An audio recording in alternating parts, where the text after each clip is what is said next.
Okay, I'm going to call our Plan Commission meeting for December 13th, 2021 to order. Roll call, please. Chris Zellner, Here. Phil Willems, Gary Hersberg, Brian Malish, Here. Chris Thomas, Brian Wallace, Here. Kevin Phelps. Here. All right, thank you. First item we have is minutes. Look for a motion. Motion to approve. Motion by Brian Wallace to approve the minutes. Second. Second by Kevin Phelps. Any other comments? Call the question. All in favor, say aye. Aye. Opposed? Ayes have it. Public comment. Is there anyone here who would like to make a comment on anything that's on or off the agenda? If you have public hearing things already, that'll be taking place during the public hearing, but this is a public comment section for anything else if you want.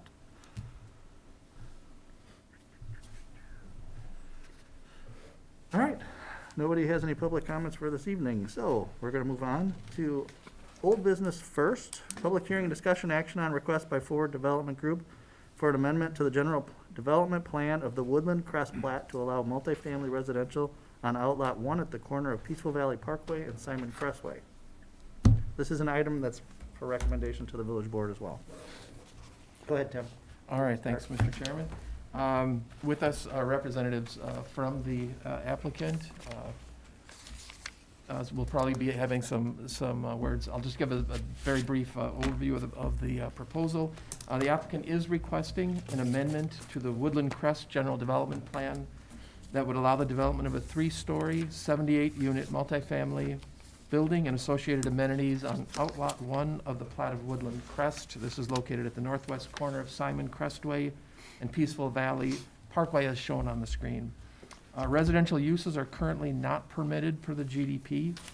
In this case, the overall residential unit density on the site is anticipated to be approximately 30 dwelling units per acre, with the unit mix as follows: 24 studios, 27 one-bedroom, 27 one-bedroom plus den, and 2-bedroom units. Primary access to the site would be from Simon Crestway on the east side of the site, and secondary access would be on the south side of the site via a right-in, right-out driveway to the westbound lanes of Peaceful Valley Parkway. And additional access to the site would be internal, and you can kind of see that purple drive aisle lane on the diagram. And this is via an interconnected network of drive aisles with the commercial lots to the north and west of the site. The R5 multifamily residential district would be used as the standard for evaluating the proposal. The applicant is not requesting any variations from the R5 district as part of this request. The request to amend the GDP to allow multifamily on this lot is consistent with the Waunakee Westport Comprehensive Plan, which identifies this area within the commercial use category, and the language within the narrative from the plan identifies states land uses within commercial planning should be uses permitted within the village's C1 and C2 districts. Multifamily residential uses are allowed as conditional uses within the C1. So that's where the linkage to consistency is.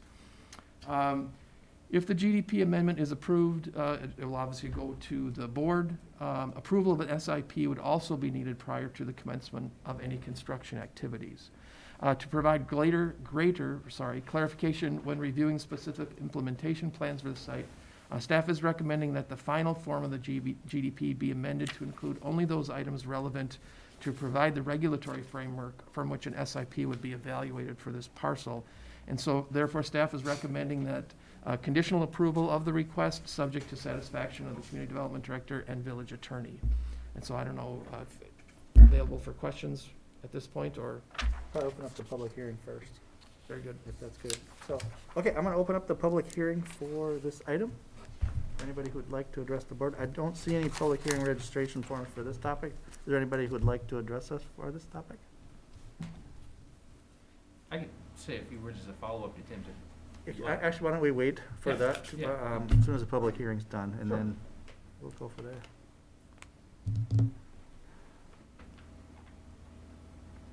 All right, I'm going to close the public hearing then, and we'll move on. So, go ahead, come on up to the mic and introduce, and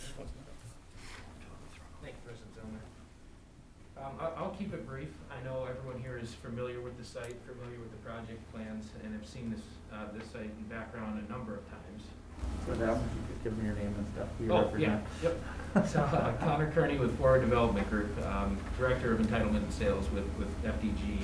I'm not gonna go over the details, as Tim did an excellent job with the overview here, but what I did wanna highlight was some of the changes from our last iteration of this project.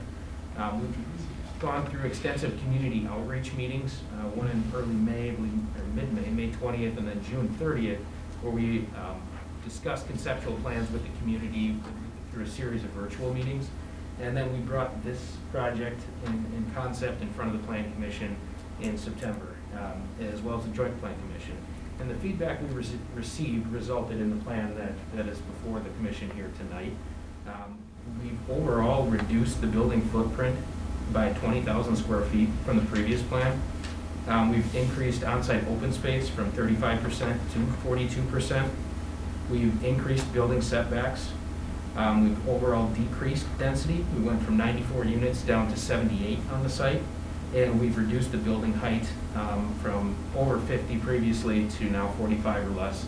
All these changes has resulted in, as Tim stated, no modifications to the standard R5 zone. So overall, we feel that these changes have resulted in a positive outcome. Working with staff, we feel this project is evolved where we would like it to be, and we're looking forward to your thoughts and feedback. So thank you very much. Thanks, Connor. Any comments from staff before I go to the commissioners? Just if I may, Tracy, could you move forward to some of the renderings? Just to give a sense, in both the commissioners and the public, included in the packet were some renderings of what the proposed project would, there we go.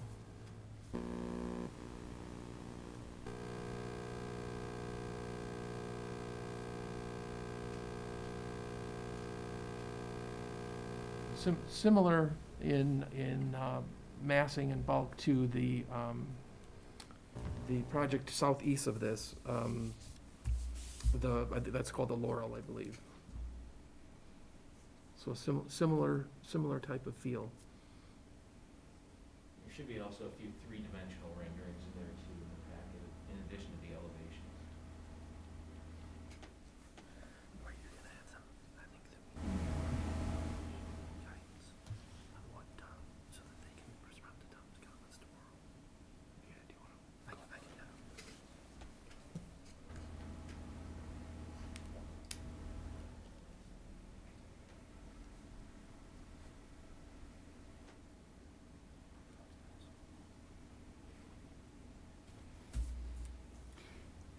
Okay, thanks, Tracy.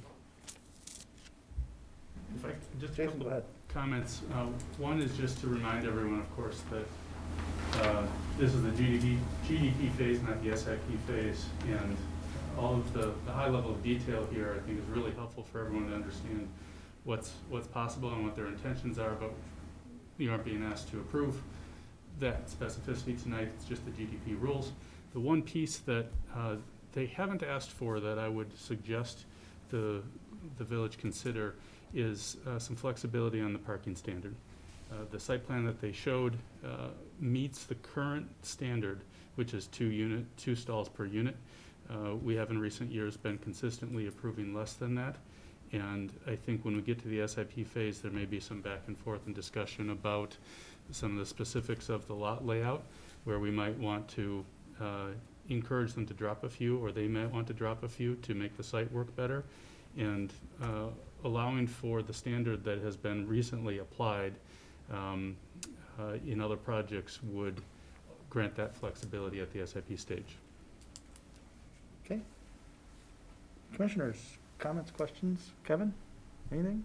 What were the two conditions that you had mentioned before? One was village attorney.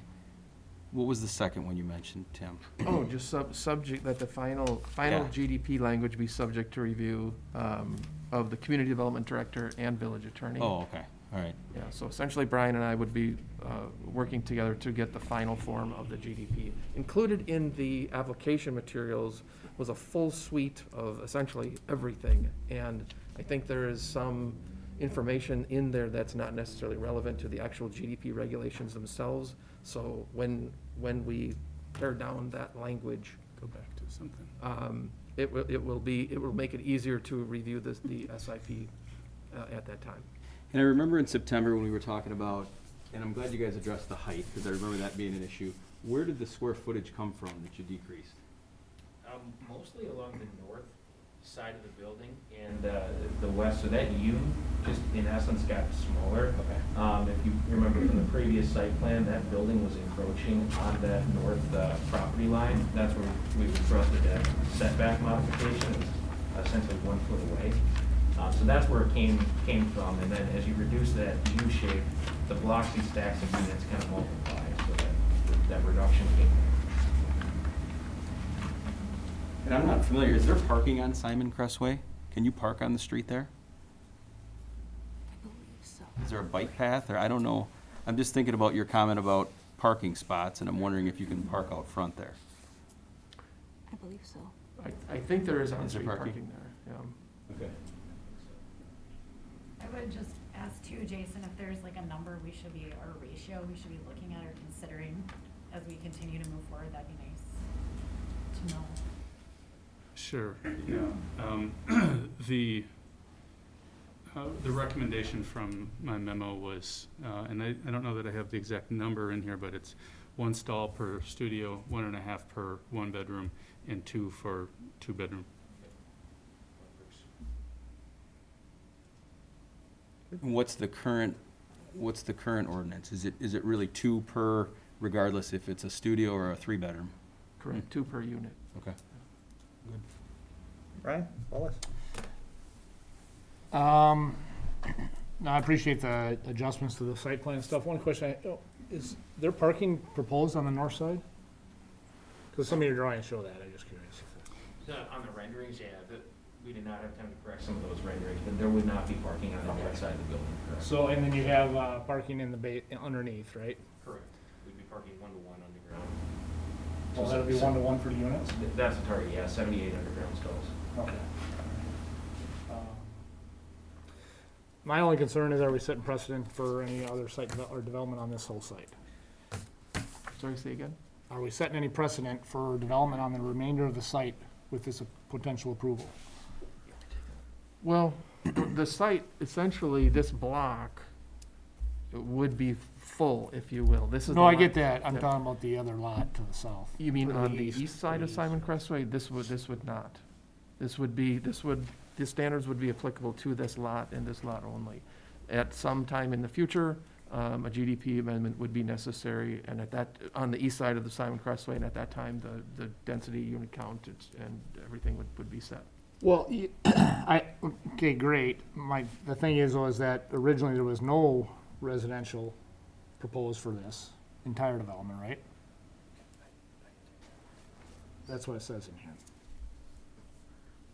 Oh, I see what you're saying. Right, the way the currently adopted GDP is written, does not allow residential uses. However, it also does not include this site.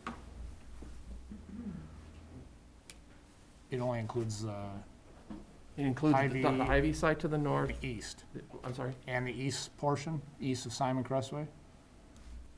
And east of Simon Crestway? No, there are no uses. Right now, I think that's zoned A. Ag. Those are ag holding. The only lots currently zoned as part of the general development plan are the Hy-Vee lot and then the Kramer development lot. So anything that's commercial is zoned, but everything else is ag holding. So this is currently ag on this piece of property? Currently. Okay. So, can I say something? If you recall, so when this proposal first came forward, the Hy-Vee lot was rezoned and part of the GDP, and I'm gonna call them the Kramer lots, the ones that were north, were part of the GDP. The village did not want to move forward with the GDP amendment for the rest of the land because we wanted to complete our housing study. Now, I do think that the applicant, when they first made their proposal, had identified the potential for multifamily on the lot that we're looking at right now. So I think the GDP amendment that is before you tonight is consistent with what they initially proposed, but the village said, hey, we gotta put the brakes on here because we want to see what's going to be done with housing.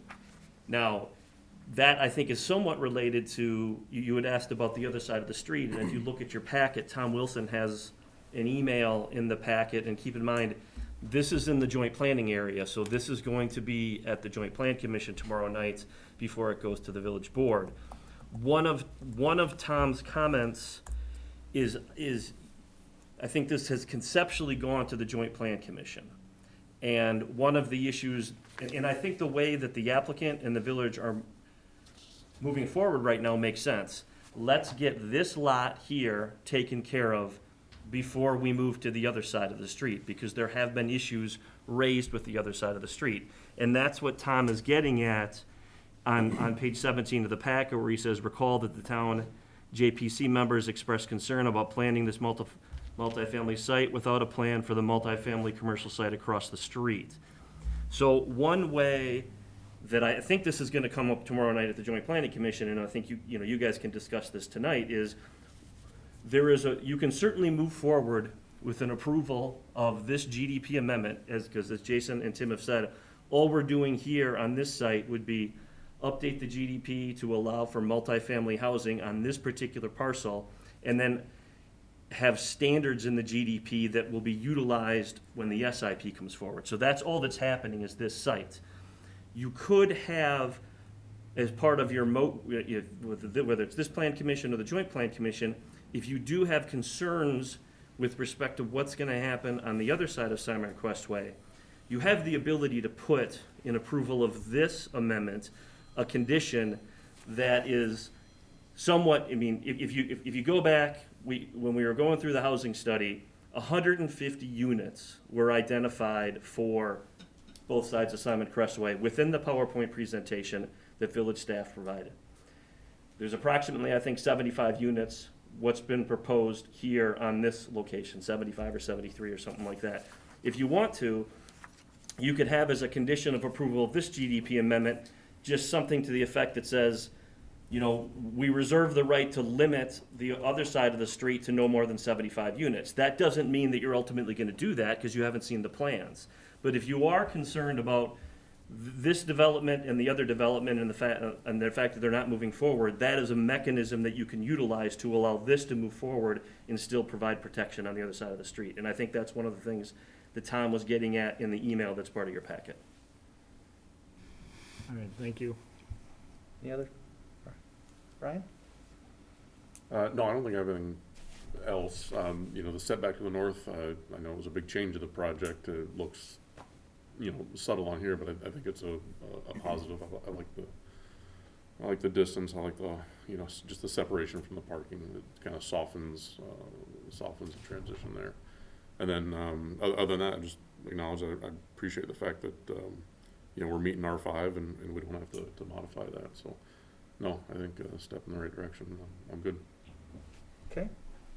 So the purple that we talked about, does that actually go on to Peaceville Valley? Is it going through and into Peaceville Valley? Yes. Okay, I didn't know if it blocked or that red line, I didn't know if that That's- stopped it or not. Okay, that's that red, the right in, right out. It's right there. Okay, just wanted to confirm that. Okay. I don't have any additional questions, that was just the one main thing. I'm glad that, as Brian said, I'm glad that you're meeting standards. For Tom's question, Brian, can you elaborate on that a little bit? As far as how we would limit, what would the terminology need to look like for that? Well, the question he has are a potential condition. I mean, the question is just in the email. And I wasn't at this Joint Planning Commission meeting, but my understanding is initially there was some conceptual plan with some type of senior housing that was going to be on the east side of Simon Crestway. There were issues that were raised regarding things like height, massing, things of that nature. And I don't know if unit count was part of that too. So my understanding, and I think if my understanding is correct, I think this makes sense, is the applicant said, okay, let's put a pause on the east side of Simon Crestway. Let's come back to this lot here that you have in front of you, which makes sense because they have, I think, they're much further along in the process of moving forward with the development of this land. My understanding is what Tom is concerned about, or at least has raised, is, okay, that's all fine and good if we go ahead with this property right here, but we still have concerns about what's going to be on the other side of Simon Crestway. Now, we obviously have a comp plan that is in place that says that the uses on the east side of Simon Crestway are going to be those set forth in the comp plan. We have an annexation agreement that says that the applicant will develop consistent with the comp plan. I think one kind of belt and suspenders approach, particularly if the joint, I mean, from my standpoint, I'm looking at this from the village's standpoint. I think village staff supports this proposal, and the village would like to see it move ahead. It has to get past Joint Plan Commission, though. If it doesn't get past Joint Plan Commission, it can't even go to the village board. So to alleviate concerns that the Joint Plan Commission may have about how are these two properties going to work together, and I think that that's one of the things that Tom's getting at, you could have a motion or a condition that says the GDP amendment is approved with the condition that the village board maintains discretion to limit any residential development on the east side of Simon Crestway to no more than 75 units. Now, I'm not saying that the village board necessarily will want to do that, but that would at least allow for a framework to, if the Joint Planning Commission is concerned about what's going to go on the east side of Simon Crestway, if you take 75 units on the east side and 75 units here, that is consistent with the plan that was initially proposed by the applicant when they came forward with the whole development, including High V. And so that may be, and so one of the things I'm interested in is that something that this plan commission wants, because obviously this plan commission is going to have to give guidance to its JPC members as it goes into tomorrow night's meeting. So one thing I'd have to say, and I appreciate that background, because my first day on the plan commission was approving the high V of this, but I never got all that background. So I didn't see if they came forward with residential development. Now, this project as a standalone, I can get behind this, no problem, all right? But I am concerned about if we approve this as it is, what does that say going forward from a precedent set that says, hey, yep, well, now we can do up to 75 units. I'm not really in favor of that type of statement. I think the statement you said makes sense, but not necessarily putting because it could be nothing, right? It could be no residential. It could be completely different. Well, I guess my understanding is the comp plan on the east side of Simon Crestway does clearly, and you guys are gonna have to correct me if I'm wrong, but it clearly does allow for some form of multifamily development, and so. What else does it allow for? Off the top of my head, I'm not sure.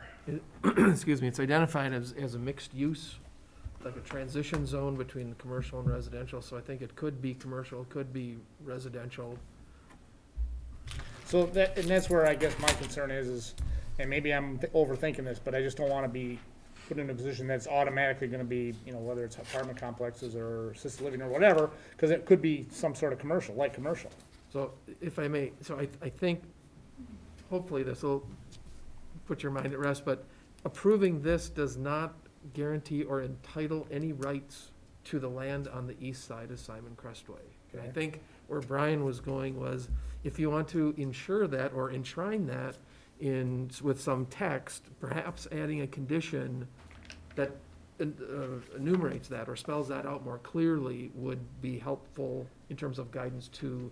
Yeah, and I don't need to make it overly restrictive, but at least it allows the opportunity to revisit this on a standalone going forward after, whatever happens here, right? Yeah, I would say that my goal in putting that together was looking forward to the Joint Planning Commission and thinking, village staff would like to see this project right here move forward. That's the recommendation. And so to the extent that we need to alleviate any concerns to allow it to move through the Joint Plan Commission, that type of condition may help with that, is what I was trying to get at. Okay. I'm just one person though, so. I could provide just a little bit of extra commentary on the project tracks running a little separately as well. Earlier when we discussed both of those items for this lot and then east of Simon Crestway, those are two separate projects. They just happen to be running concurrently. All we are doing as the developer is procuring the zoning to allow these projects to move forward. So the applicant for the actual vertical project is going to be a separate ownership group. So that multifamily housing group is going to be a separate group, and the senior group is going to be a separate ownership group. So the senior group is on a different project timeline than the multifamily group, so the two really aren't tied together. But to echo Tim's point, once that does come forward, The commission has the right to discuss density and reserve, or, place a cap on units at 30, at 60, at 90, at 100, at 200. That's kind of just a separate issue in the future, but they do reserve that right to discuss at a future date. Thanks, Scott. Why do we need to discuss that side right now? I don't understand why we have to. We're focused on this one. Are you saying because of the JPC we need to, because of what we talked about in the past? Well, I would say this, I mean, Because we're gonna have to take it the out. Joint when Plan it comes. Commission can legitimately say, and I'm not I hope they don't do this, but it would not, if the Joint Plan Commission said, you know what, the 3 town representatives don't want to move forward with approval of this lot until they have a better understanding of how the lot on east side of Simon Crestway is gonna proceed, that's a vote that they could take.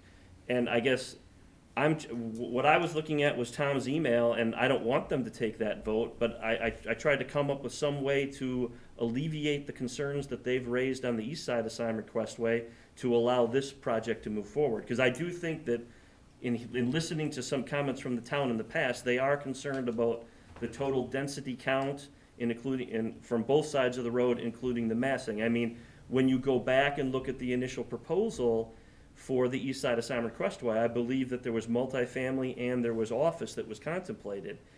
My understanding is the applicant has switched gears to only have multifamily on the east side of Simon Crestway and not have that office, which they certainly have the ability to do under the comp plan.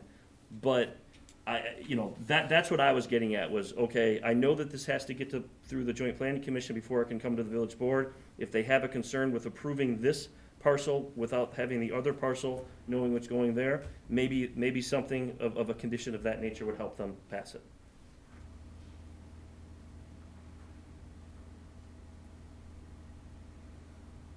I'm thinking right now, just for everybody out there, based on Brian's comments.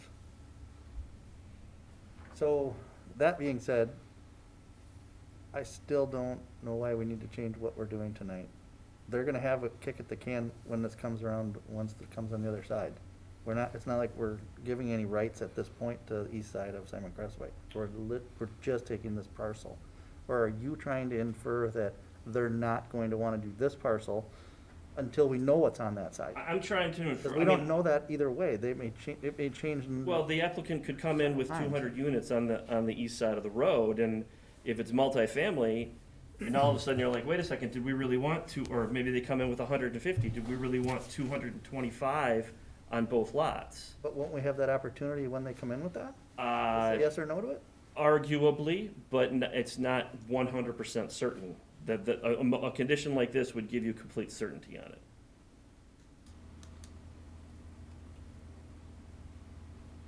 I guess that's my position, is why not, can't we, is there a way to clarify or clear up that this is specifically about this and has no impact on anything on the other side at all going forward, however that's worded? And I understand what you're saying. They're saying the total mass of both sides of the road is what their concern is. That's what I've heard in the past. I agree, though, no matter what, tomorrow night, they're either going to approve this GDP amendment for this lot or they're not. And it is just a focus on this lot right now. So let me ask this then. So let's just say we don't do that and we go with what we're doing here tonight. We're trying to get this. When it comes time for us to do this, if we say, all right, we're gonna put 225, they still have the right to stop that, correct, if they want? They would, but the issue becomes, I'm going to tell you, my thought is that the other side of the road allows for multifamily, and I don't think it really specifically addresses specific density. And I want to make sure that the village board gets exactly what it wants on both sides of the road and isn't hamstrung by all of a sudden having to allow more density on the east side of the road because you approved this one first as opposed to everything coming forward at the same time. It's a belt and suspenders approach that allows for this project to move forward and at the same time retains all power of the village board on the other side of the road. But have we stated? There's no, as far as I'm aware, there's no language in the comp plan that specifically identifies a density for the east side of the road, which allows for the potential that they could come in and have more density that you totally wanted on both sides of the street. But we can still say no to that, correct? You can say no to it, but then the question becomes, do you have the right to say no to it if there's a lawsuit?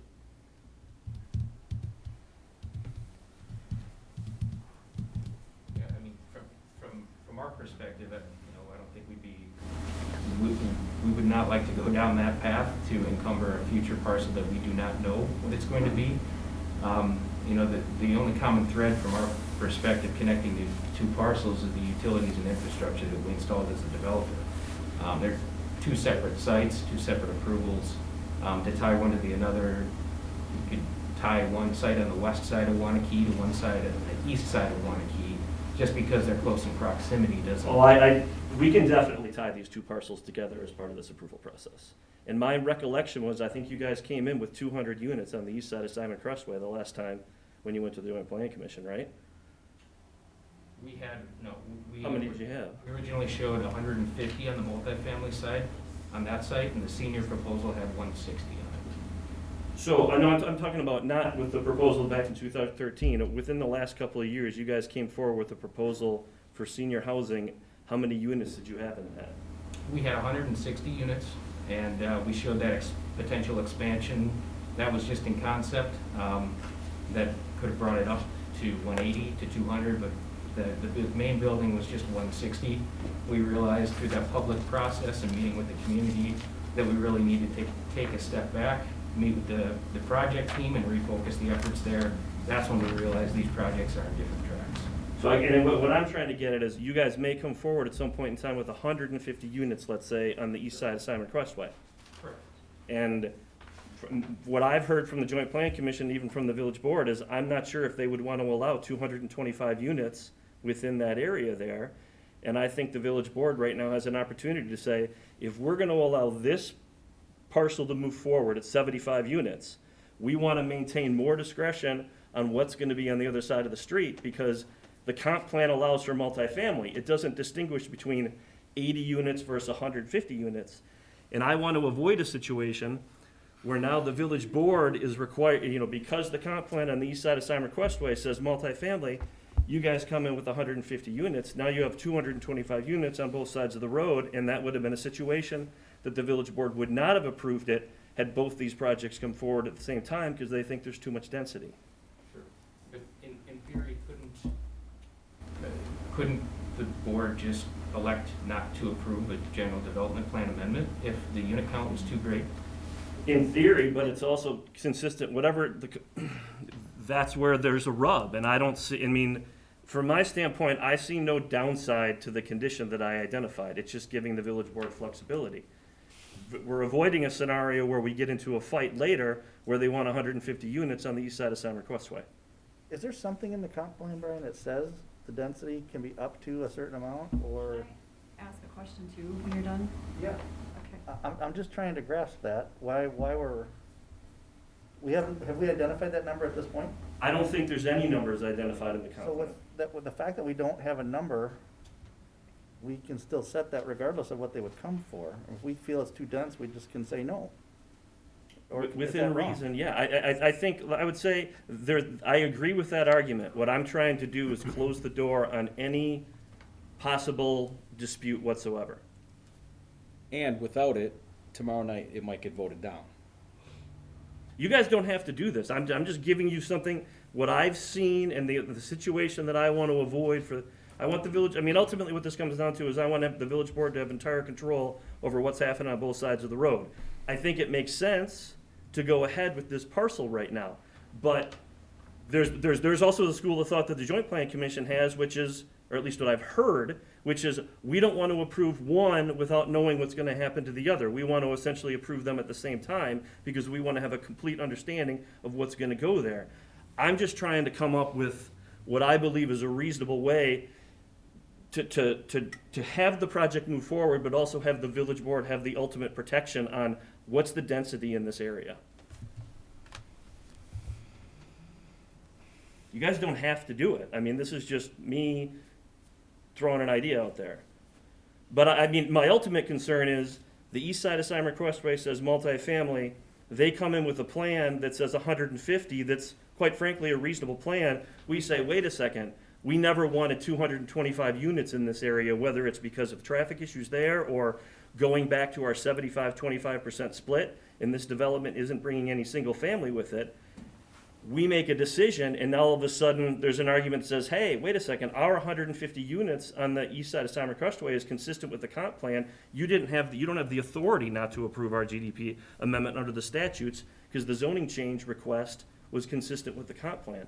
All this does is close the door on that argument, in my opinion, to give ultimate authority to the village board. Okay. And 150 is sort of the number, just sort of moving in good faith. That's the original number that's been discussed since the beginning. I looked back, and when we were going through the comp plan amendment and the ordinance change regarding the 75-25% split, village staff had put together numbers, and they had 150 units identified for Woodland Crest. Now, my recollection is when the developer first came in with their proposal, they had multifamily and they had senior, and at that point in time, within the comp plan and within the 75-25% split, senior housing was an exemption. It is no longer an exemption under our comp plan.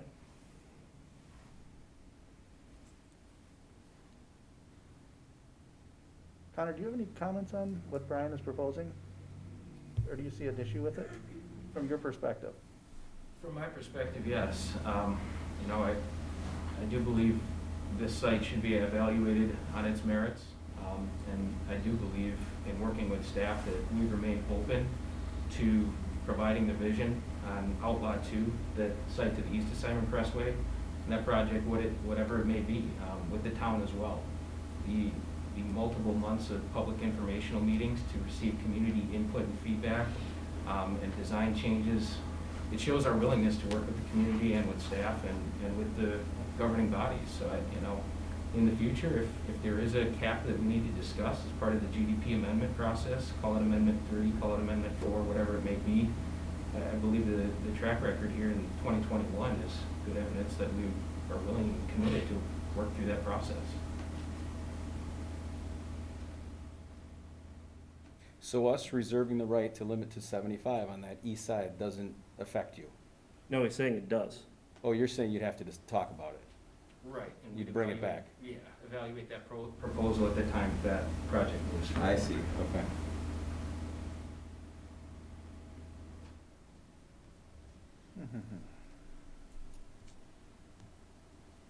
Hi, Phil. Hi. Sorry to be It's okay. tardy. Any comments? Well, you refer to your track record, well, you really don't have a track record on this kind of stuff here. When we started out with this project out here, we had visions of X numbers of apartments and multifamily in the area. And by sneaking around it and going on the west side of Simon Crestway and adding to that and holding back and saying, okay, we still got the right to everything we had originally talked about, doesn't really signify a good track plan. It's kind of sneaking around the agreement. So I'm a little skeptical about what your future is going to be on the east side of Simon Crestway. One thing, Phil, that you probably should know is, and Connor, what was the amount you had originally proposed on this site that we're talking about tonight? We had originally shown 100 units here, conceptually when the development first started, and the previous site plan was 94, And what is it at now? 78. So they have shrunk on this side, which I give them credit That for helps. listening. But So, I guess what we'd have to look at is if somebody wants to make a motion to include Brian's language. It's not in the motion now, is that correct? Right. It's not in the motion. I guess you don't necessarily have to include what I'm saying in the motion right now. I guess my question becomes, I would at least, one way to approach it is say, okay, what is the feeling of this plan commission if this issue comes up tomorrow at joint plan commission? Based on Tom's email, I have to believe it is gonna come up. And so would this plan commission, let's say, because I think right now the way that Tim has got the motion is pretty broad. And so my suggestion to you is just to go ahead with the motion that Tim has. What I think that you need to tell the joint plan commission members though is if there truly is a concern tomorrow night at the joint plan commission, how does this plan commission feel about the joint plan commission putting that condition into the motion as it goes to the village board? Because again, the ultimate decision maker from a plan commission standpoint for this land is the joint plan commission.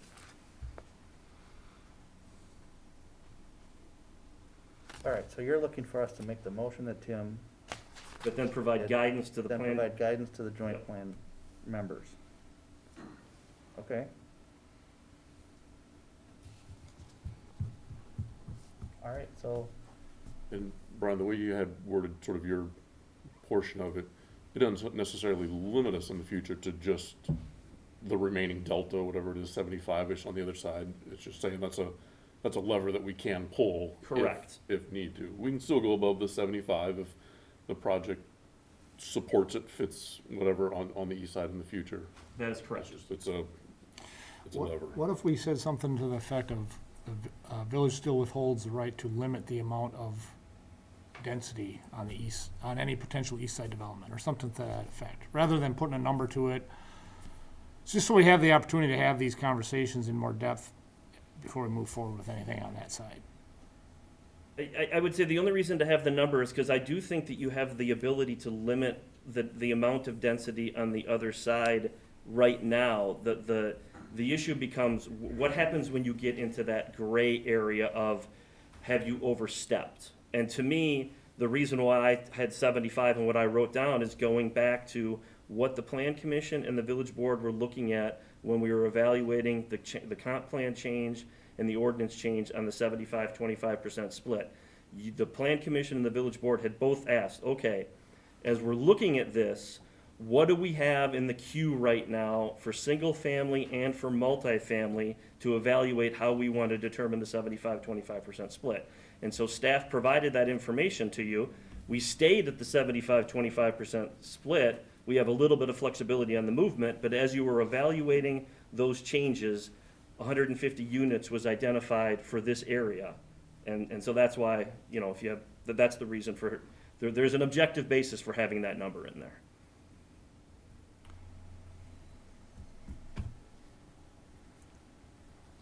Unfortunately, what happens is that becomes kind of the number then. Well, I think, again, to me, the purpose of this is twofold: to help this get through tomorrow night if this is a current turn, and ultimately to make sure that the village board has total power. Within that vein is the discretion to allow it to be greater than 75, if it works. all right, so I'm gonna make the recommended motion to recommend conditional approval of the proposed amendment to the general development plan of Woodland Crest plat, subject to all outstanding staff concerns being addressed to the satisfaction of the community development director and village attorney. Do I have a second? You do. All right, I have a motion and a second by Phil Willems. My discussion is then going to be for our JPC. Should I do that now, or do we Yeah, I would take do it that now. later? So as far as the JPC, I'm going to accept, is that part of the motion? I don't think it has to be part of the motion, but it's, do you want to see the JPC, either do you want to see the JPC put the additional condition into their motion? Do you not want to see it? Or do you want to say, hey, it's something that we'd be interested in, but if the JPC doesn't believe it's necessary, and then if you're not totally on board with it, then you could say we don't need it. At the end of the day, the village board is going to have the ability to put it in or take it out put it in if it wants to. I guess I just want to make sure that the members of the JPC from the Village Plan Commission are able to have this discussion with the town members tomorrow night and have a flavor for what the Village Plan Commission's position is.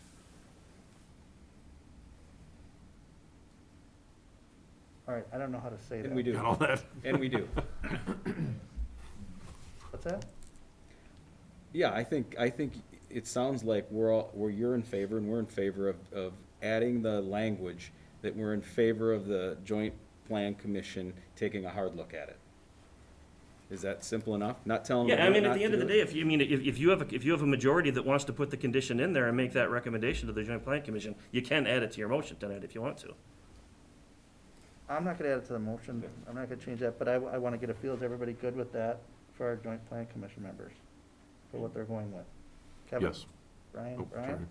No. No? Phil? I think it's all right. So Brian, I never want to give somebody, what do you want to? Well, my reluctance is that it's gonna go to joint plan commission. We don't make a motion here to allow us that opportunity, and why would they even put it in then? Even if we wanna bring it up and talk about it, why would they get put in? Well, I think because of Tom's email that he said, Brian's basically inferring they may want to put it in. And if they do put it in, then it gets put in, and then it's gonna come to the village board anyway, and the village board's still gonna have final say. Does that make you more comfortable? We'll see. We'll see. I mean, I want to have a consensus, that's why I'm asking you. Hey, I'm all for the project standalone, I just am a little concerned that we, don't get another kick at the can when it comes back later on the other side, that's my concern. Well, you are gonna get a kick at the can, the only question is gonna be. Yeah, but we're setting a precedent, and then it's gonna come down to what we wanna accept for density. And, pardon my, all due respect, but we've already started talking about it's gonna be assisted living or whatever, and we're supposed to not even know what it's supposed to be. That's why I'm concerned. So, I've said my piece. All right, so we have a motion and a second for the motion at hand, so I'll call the question on that. All in favor, say aye. Aye. Opposed? Ayes have it. Jason? The parking issue, just want to remind you about that.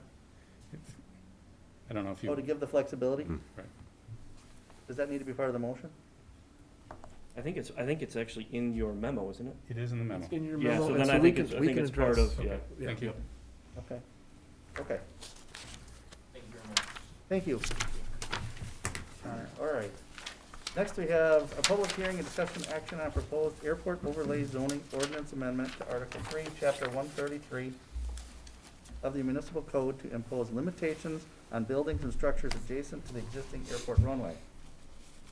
This is also an item for recommendation to the village board. Tim, go ahead if you want to start. All right, yeah, thank you, Tracy. So there are a couple of diagrams. The first one that's on the screen right now, you've seen a little bit of a variation of this, but as a preamble, currently, there are no restrictions to prevent property owners near the Waunakee Airport from building or planting obstructions that could diminish the safety and use of this unique asset.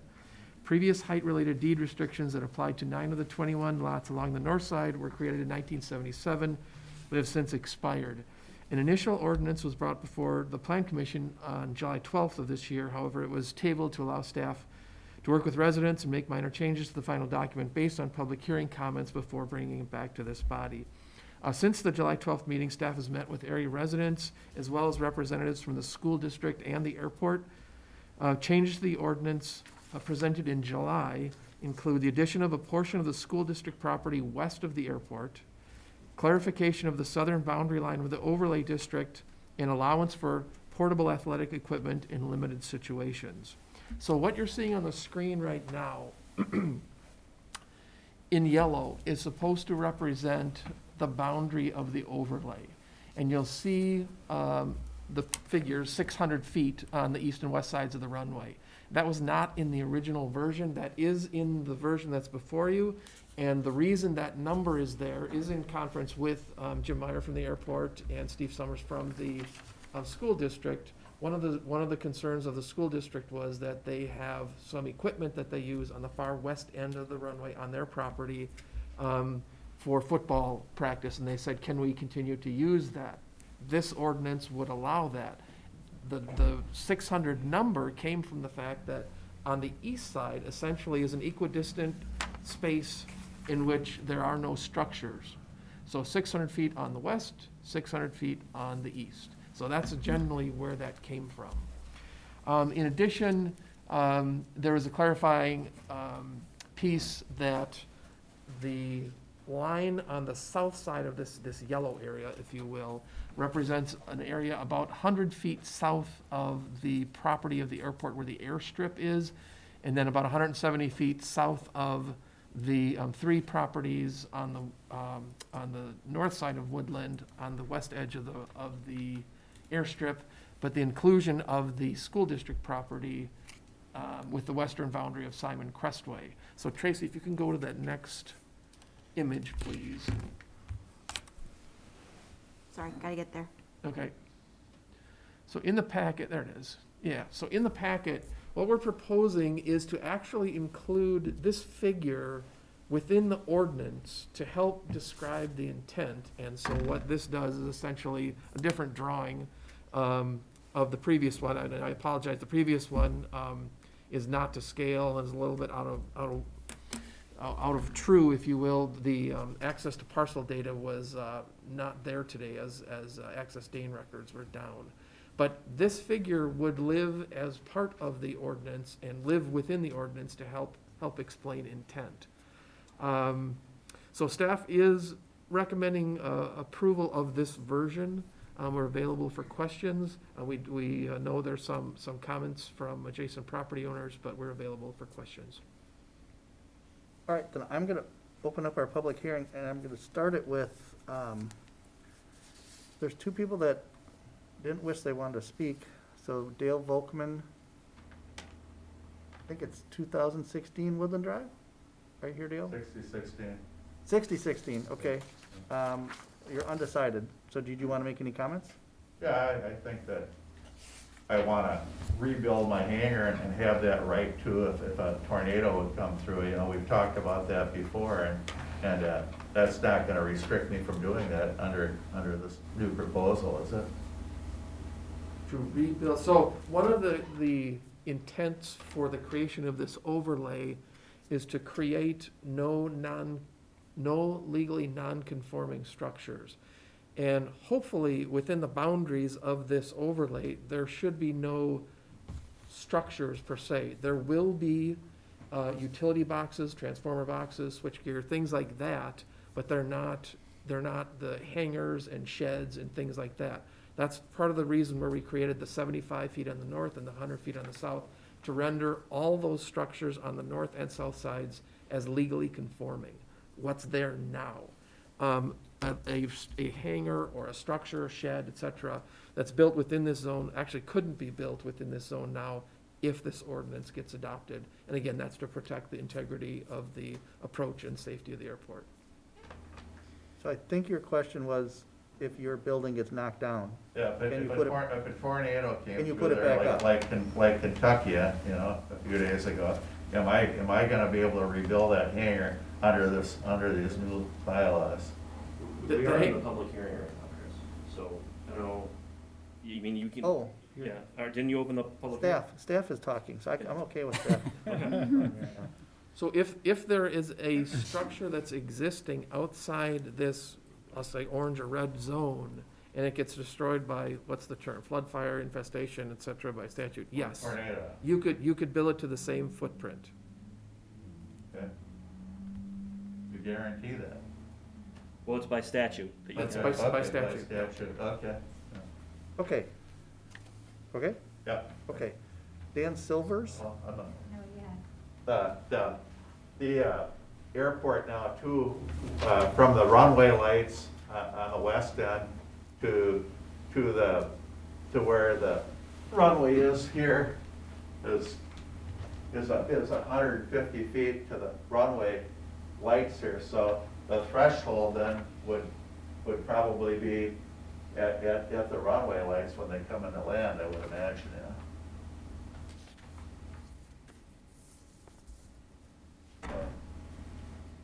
So that was a concern we had too.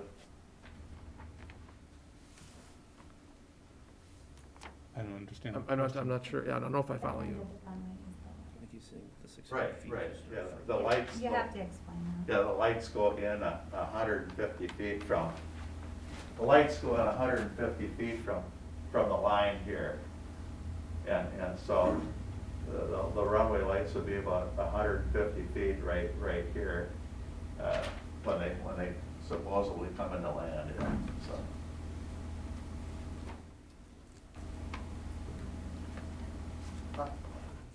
Okay, Okay. Okay, No, no. okay. Dan Silvers? You can stay there if you want. You don't have to come up if you want to. I live at 112 Winston Way, which is on the north side. We acquired this place about a year ago. There's a bunch of planter boxes, raised planter boxes. They're basically right next to the runway. we've removed those. We're also in the process of removing some trees that are gonna be in the red zone. I fly basically every day the weather's good. I like to see the airport continue the way it is. It's unique, it's amazing. So I support this the way it is, yeah. I'd like to keep a safe airport. Okay, thank you. Lynn Erickson? Yeah. My name's Lynn Erickson. I'm one of the owners on the airport. There's 22 of us that own the airport. And we like this proposal, the layout of it. It fits the criteria that was originally worked with the Bureau of Aeronautics and with the FAA's recommendations. So I like this proposal. I think you'll find support with all the owners that live along the airport runway. There's, like I say, 22 of us altogether. So this is a great proposal. We appreciate all the work that's been put into this, to some of the exceptions and all that, and we have no problem with those exceptions. Thank you. Thank you. Next, I have a written that was sent in. This is from Henry White at 6010 Woodland Drive. He supports and opposes, and he's got written comments. I'll read those. I have 3 minutes. I'll do my best to get it done in 3 minutes. Since speaking with Tim via email, we were happy to hear our goals would be grandfathered in so we can continue using them. The main reason we purchased our home was due to the amount of land and our children's interest in soccer.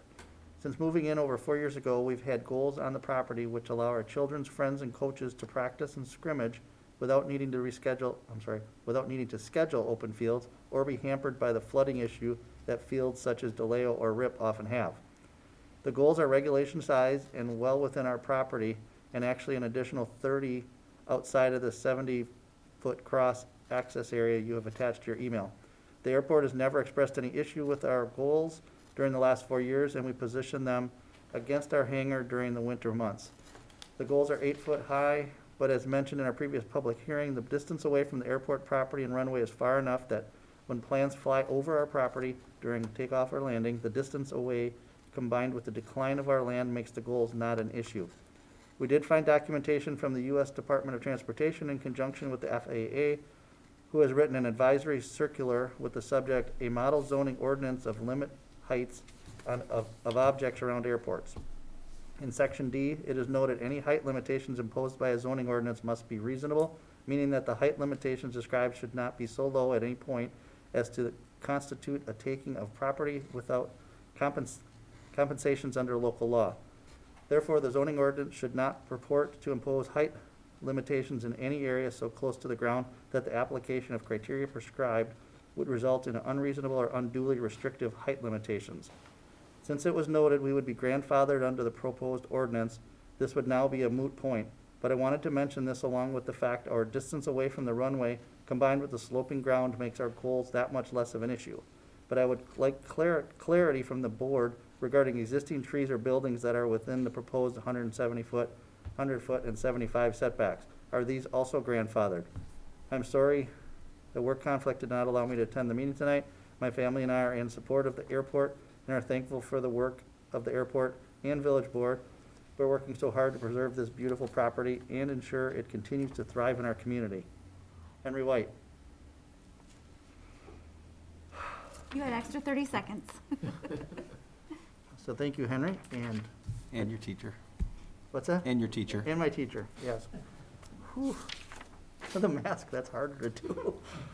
All right, so I can appreciate my wife now. All right, then, and Dawn White, 6010 Woodland Drive South, would like to speak. So you have 3 minutes as well.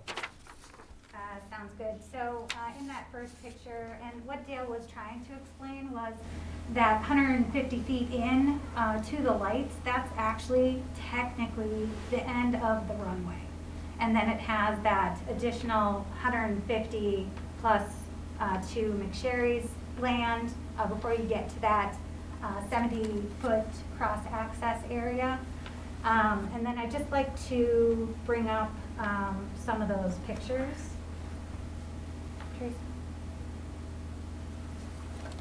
So this is the first picture that we have. I think this was taken at one of the airport pancake breakfasts. You'll see the tree that's kind of like by our land, and I think that is about 300 feet away from the property. And then the second picture, you'll see, it's very, very, very small, but you'll see one of our goals. I don't know if you guys can see that. Can you guys see that? So way up there, that's one of our goals. So it's quite a distance there. And then I do have a series of videos for you guys to see. I don't know if you guys had the opportunity to come out to the airport or even get flights. My son is going through the process right now of getting started the process for the pilot license. In this video, you'll see Harry, he's at the start of the 70-foot easement, or the end of the 70-foot easement, and I'm on Dale's property at the end. So you see kind of that really big slope that you get. If you want to go to the next one.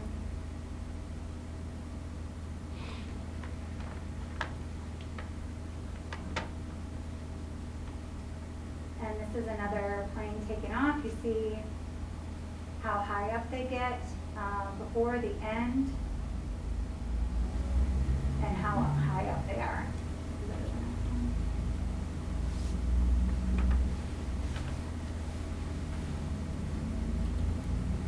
And then you'll see my son and his friend and Harry got a ride by Jim Myers. And then you'll see another Don Rip coming in.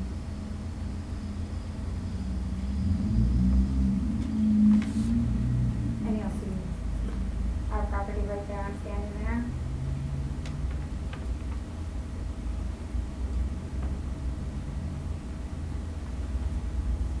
Again, you'll see how high they are.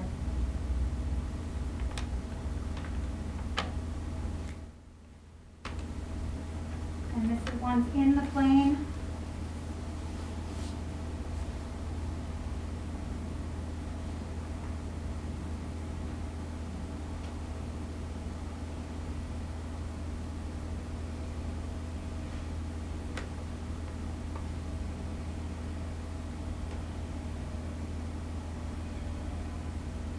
And then the last one is something you don't really see a lot, but it's cool when we hear it come in, we run out and try and catch it. Black Hawk. And Morgan thinking she's gonna get it, so. Do you guys have any questions? Do you have any questions? We can't speak until after we close the public hearing part, so do you have any questions, guys over there? No question, but I may have an answer.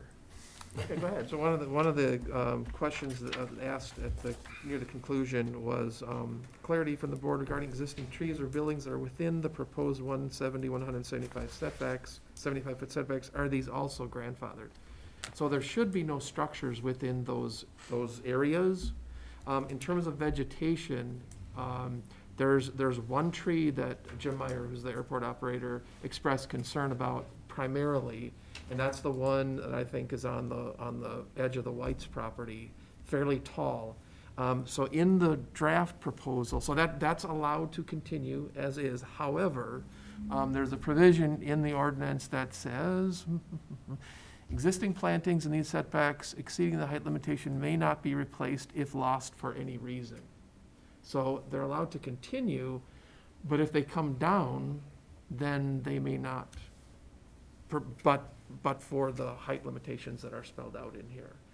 So existing trees and so forth are allowed to continue, but if they, whether through death or storm or something like that, they can't be replanted at the height they're currently at. Okay, thank you. Next we have Michael McSherry, 6004 Woodland, would like to speak. Yes. Can we go to the picture that had the little red block? It was like the next picture. That one.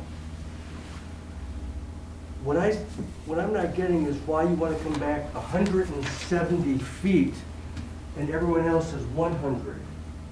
So you wanna come all the way back to their hangars in restricting what happens there. Why can't it be the same as everyone else's at 100? So it actually is, when you look at the southerly line, the reason for the difference is because the 3 lots at the west end of the runway are about 70 feet longer than everyone else's. So that's the difference. So, and in that red area in particular, there is a cross-access easement agreement that is between those 3 property owners that's supposed to keep those lands free and clear from essentially everything to allow planes to go to and from the airstrip. Sure.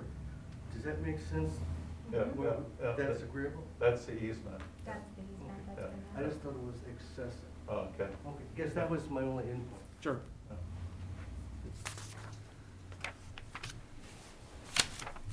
And that's it for anybody else? I don't have any other forms.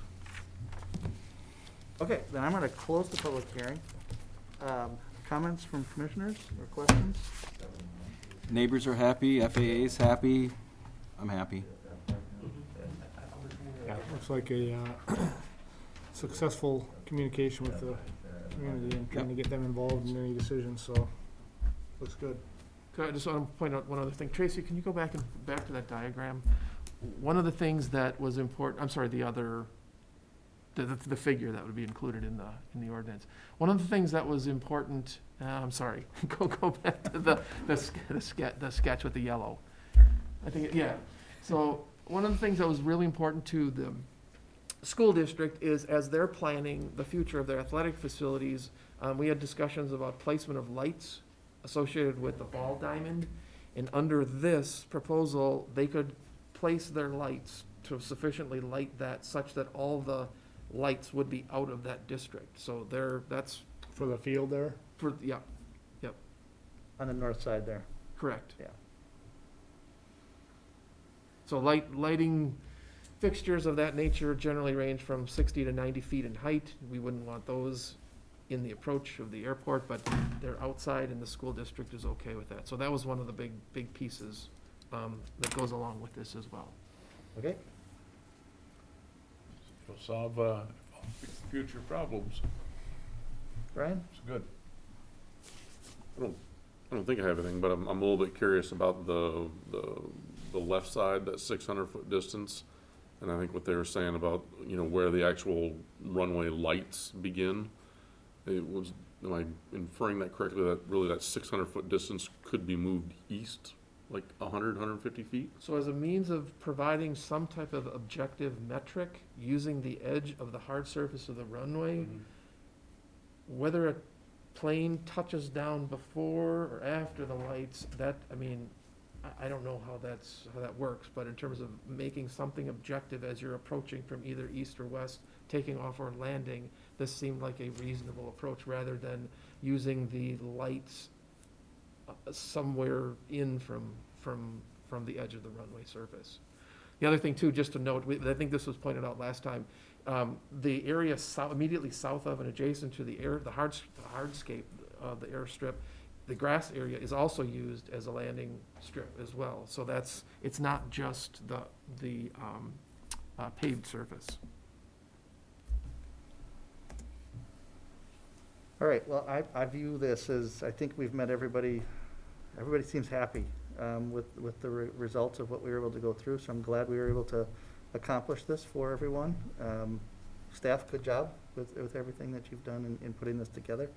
Your hand up, so hopefully that doesn't change anything. No, I just want to make sure that since the goals are obviously going to be grandfathered in, that like something's just in writing about that.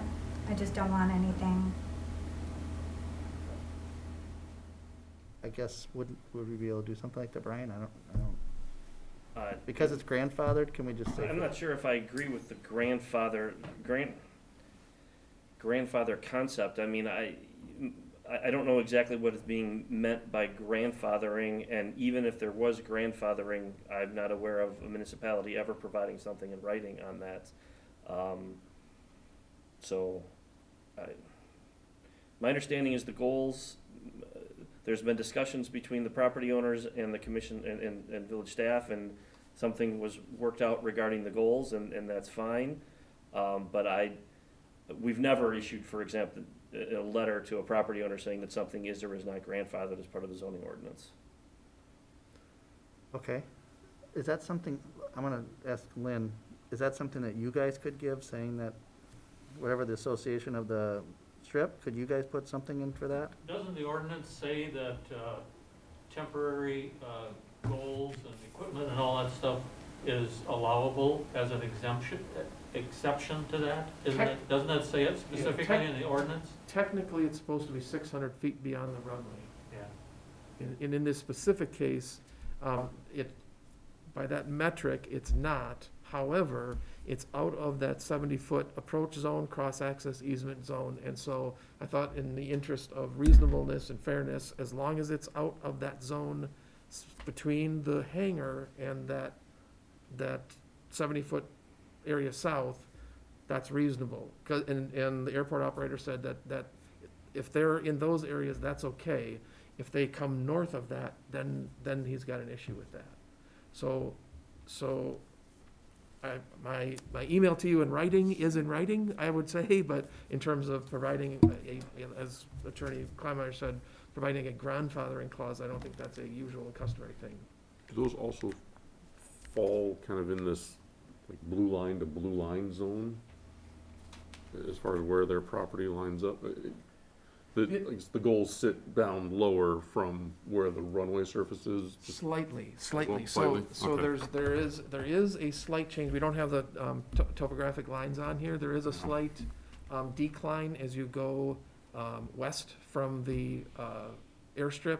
However, it's much more pronounced after that third lot. Then things really fall off. And so that diagram in that figure isn't meant necessarily to be to scale. It's just, yeah. So it sounds like it's not a grandfather thing, but you have an email from Tim stating that it's okay to be there, and it sounds like the airport folks are okay with it, so I don't think there's an issue. Okay? Okay, then I'd look for a motion from one of us.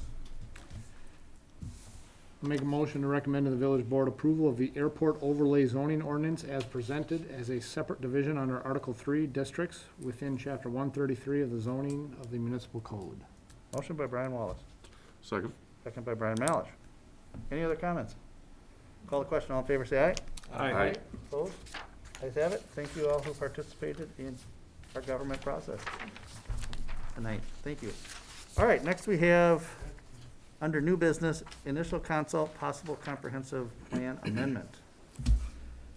Okay, so this is something that we're gonna be asking of the Joint Plan Commission as well tomorrow, really looking for some guidance on this. So Waunakee, the village of Waunakee and the town of Westport have enjoyed a very good working relationship when it comes to planning. We've got a joint comprehensive plan that was adopted in 2017. However, as you all are probably aware, lands within the village's business park are getting filled up, and we're sort of running out of space. We've been approached by two prominent business owners in the area that they're looking for space, and we're simply asking this body, would it be appropriate to direct staff to begin a process to look at especially lands on the north side of 19 and west of County I for possible reevaluation of land uses. And so we're literally looking for some direction. Is that something you want to entertain? Again, there's no set number per se in statute other than with respect to comp plans, other than comp plans are to be updated no less than every 10 years.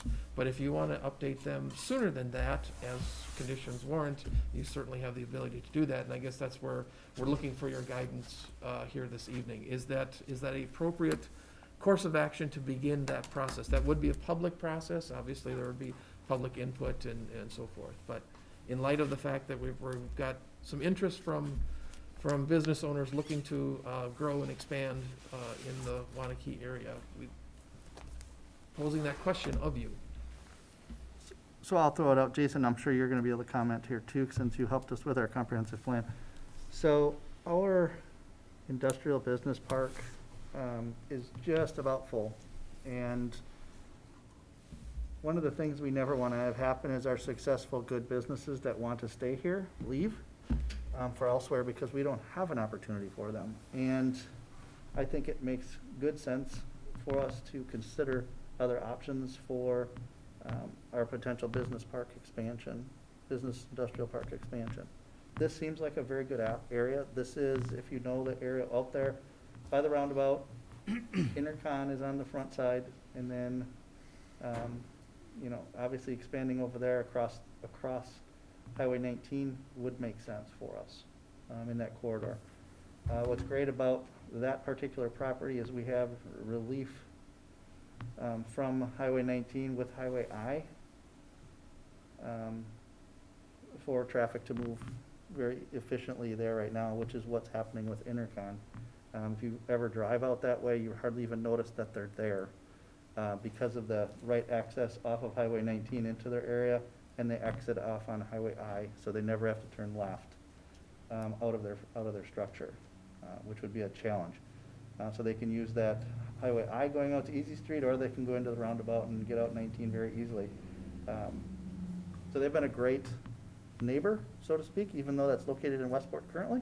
They've been a great neighbor for us here in Waunakee. So that seems like a logical choice for us of where we would expand. So if you haven't figured it out, I'm in favor of absolutely opening this up and looking at this from a joint plan perspective. Other comments? All in favor of it. Makes sense to explore it. Like it. Okay, Jason, comments? I'll be brief. It's been 5 years, almost exactly, since you adopted the current plan.